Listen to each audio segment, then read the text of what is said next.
David Barr is being sued for what we're calling Regina George Gate, having twice the number of calories as advertised on the label. We'll explain the issue with David Barr's nutrition label and why David has come out swinging.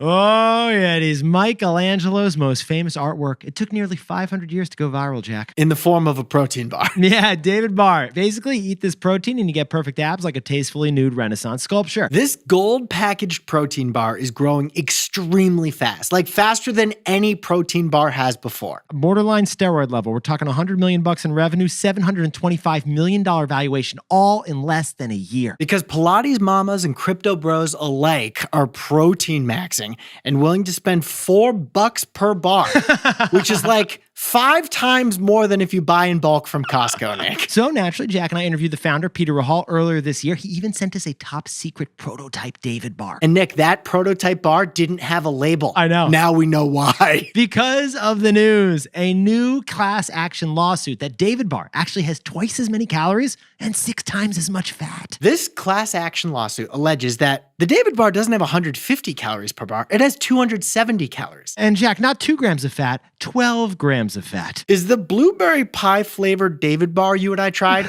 actually just a blueberry pie? 1 second, Jack, you hear that?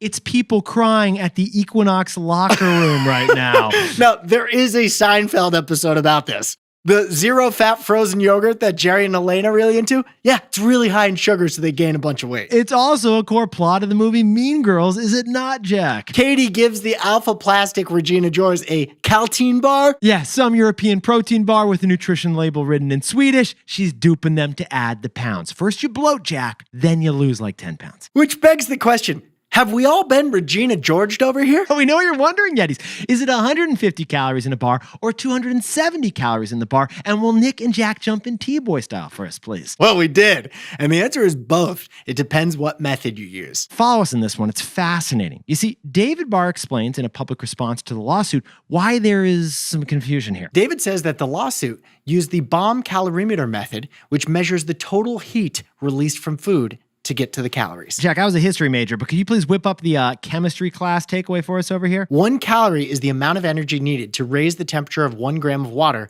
by 1 degree Celsius. So if you use the bomb calorimeter method, yes, you do get 270 calories in a David protein bar. But here's the kicker. The FDA actually allows 6 different ways to measure the number of calories. And this is where David Barr's secret unpronounceable ingredient, EPG, would come into the formula. I'm going to take a shot at pronouncing EPG. Give it a shot. Esterified propyloxylated glycerol. Sounds like a chemistry econ major over there, Jack. Double major. You see, it's called EPG. It's a proprietary new fat substitute that's actually in the David Bars. And David Barr liked this new ingredient so much, they acquired the company that makes it. That's right. We covered the story last year. The CEO, Peter, actually said, we're taking all the supply of the EPG. And now we understand why. Because like fiber, your body doesn't absorb most of what's in EPG. That's why David Barr wanted a monopoly on EPG. So besties, when David Barr tests calories by a method appropriate for EPG that's approved by the FDA, they get the number 150 calories. Nick, it's kind of like the breathalyzer test versus the blood test to measure the alcohol in the body. I see where you're going with this, Jack. They both try to get to the same result, but if you just used mouthwash, then the breathalyzer test is inaccurate. And that's kind of like what David's arguing here. But Jack and I noticed from our research that this drama also reveals how food regulations are not as black and white as you thought. Did you know the FDA has a acceptable margin of error that's surprisingly big? Can you tell us about the margin of error, Jack? 20%! Yeah. You can have 20% more or less calories or fat or whatever it is you're measuring, and that's okay. So that black and white nutrition label on the back of all our foods, it's actually a little bit more colorful than you realize. Possibly a little bit more caloric. So, Jack, you're looking great over there, by the way, Jack. What's the takeaway for our buddies over at David Barr? This lawsuit is actually an advertisement. Yeah, we've talked about the 4 A's of crisis management before. You acknowledge, apologize, act, and then overact. But David has done the opposite.